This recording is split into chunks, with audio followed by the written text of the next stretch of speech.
James Sunderland, he's a Conservative MP, he's a former military officer himself. Good morning to you. Good morning, Julia. You yourself have been based as a soldier and worked across many countries in Africa. We had lots of criticism this morning that, people waiting, wondering when they were going to be airlifted out. We're now told, the last couple of hours that by the Foreign Secretary, James Cleverly, that people are going to be airlifted out. We don't know whether it's to the boats that are waiting for them at the port of Sudan or whether they're going to be going to places like this, to Djibouti Air Force camp controlled by the French. But is this a little too little too late? And if so, why is it later than other countries? Well, Julia, I've been watching this very closely. I was in the chamber yesterday. I've had meetings with the FCDO, and the situation is much more complex than you might believe from looking at Twitter. Well, it is complex, but is it any more complex for us than it is for the French, the Germans and the Irish? Well, to put it in perspective, we had the media yesterday reporting that an operation was underway by the Americans and the French to get people out, and not much from the British at that point in time.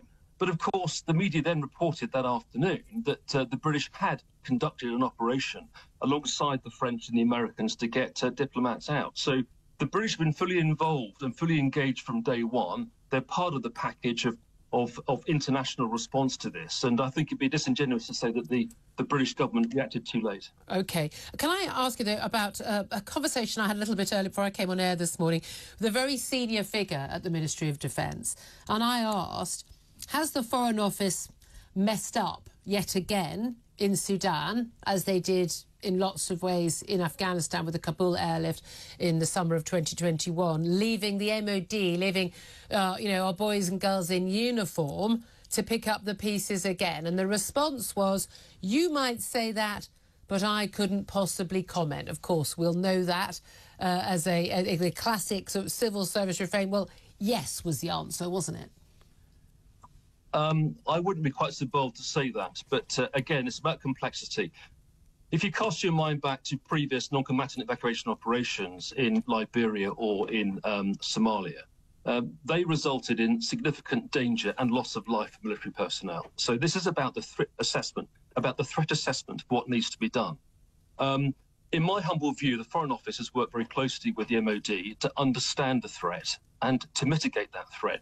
What we're not going to do is land lots of troops on the ground in this dangerous part of the world, let them loose across Khartoum and then bring British nationals back to the airhead. That's not going to happen. So I'm afraid I'm completely clear that the decision to take diplomats out in the first place was the right thing to do. Why? Because there was a direct threat against them. We've now got a full operation underway led by the Foreign Office and 200 staff in the crisis centre in London to get 4,000 British nationals and passport holders out. So I think the sequence has been appropriate in this case, and it's about managing the threat. OK. What we've now got, Julia, we've got a 3-day window now, ceasefire, which is the perfect opportunity to get these civilians out. And I think that the government has played it about right. OK. I mean, again, you said we are reporting on events after they've happened. They've already happened and they're in concert with what the other countries are doing. 200 staff at the crisis centre in London were told they're working round the clock. Well, look, we were told that when we had the Kabul airlift as well. And it turned out an awful lot of people were working from home, working very inefficiently. They weren't processing anything. They were just literally clicking, yes, received, so they can actually tick a box and say, yes, we've received these emails. The reality is we left a lot of people, thousands, some would say, people who we had a duty of care to, Afghans who'd worked alongside British soldiers at direct risk. We're still in touch I'm still in touch with someone who's still stuck in the country right now and able to get him and his wife and baby daughter out, still a toddler now. And again, when we're told they're working round the clock in the crisis centre, they perhaps wouldn't have had to do that if, say, a week or so ago they'd gone, look, things are looking quite bad. Let's start getting information in. Perhaps let's ask people who are in place, can you get in touch with the embassy now when the embassy staff was still there? Perhaps also if the ambassador and his deputy and the security chief were actually in the country at the time, which they weren't. There are a lot of failings being identified here, and we constantly go into crisis mode. Well, maybe we could have actually avoided some of that? Well, I take your point, but again, in the interest of balance, what you've got is something called operational security. And the fact that it hasn't been in the media, the fact that it hasn't been reported, is a really good thing, because that's given the British forces, the British government, freedom of manoeuvre to plan the operation and to conduct it.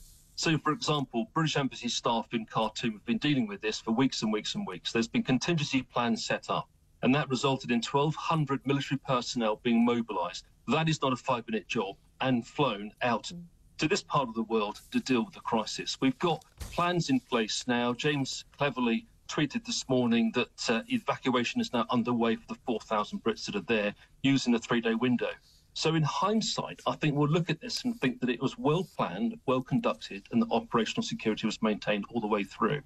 I think it's a good example, again, of how the British government can operate. And these things come as second nature to the FCDO and the MOD. OK, and the thing is, I mean, yesterday, when we had Foreign Office Minister Andrew Mitchell giving a statement in the House of Commons, I believe you were in the chamber at the time. Am I not right in thinking he actually did say yesterday that the government advised people to stay indoors, but that Britain should exercise their own judgment about trying to flee, warning that doing so would be at their own risk?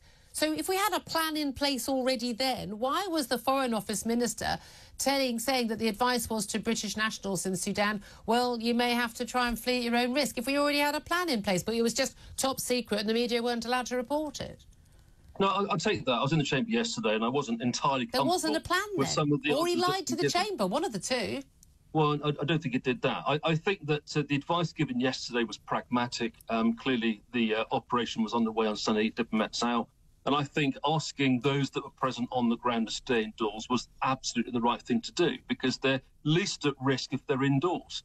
But that made sense, but then to say that about them exercising their own judgment, they'd be at their own risk. If there was already a plan to evacuate people, then you would have said, stay indoors, we'll be giving you information soon. It seems to me that there's a little bit of this happening. Look, we understand that these are moving situations, and I think, you know, we should, it's all very well being an armchair general and criticising, but it does feel to me, and I think to a lot of people, and certainly a lot of people on the ground in Sudan, the family members we've been speaking to, is that actually they feel they've been abandoned and that actually Britain hasn't been acting as quickly as other countries, and that there is a concern. And yes, other countries may have closer military links. There'll be different reasons why some countries have more nationals.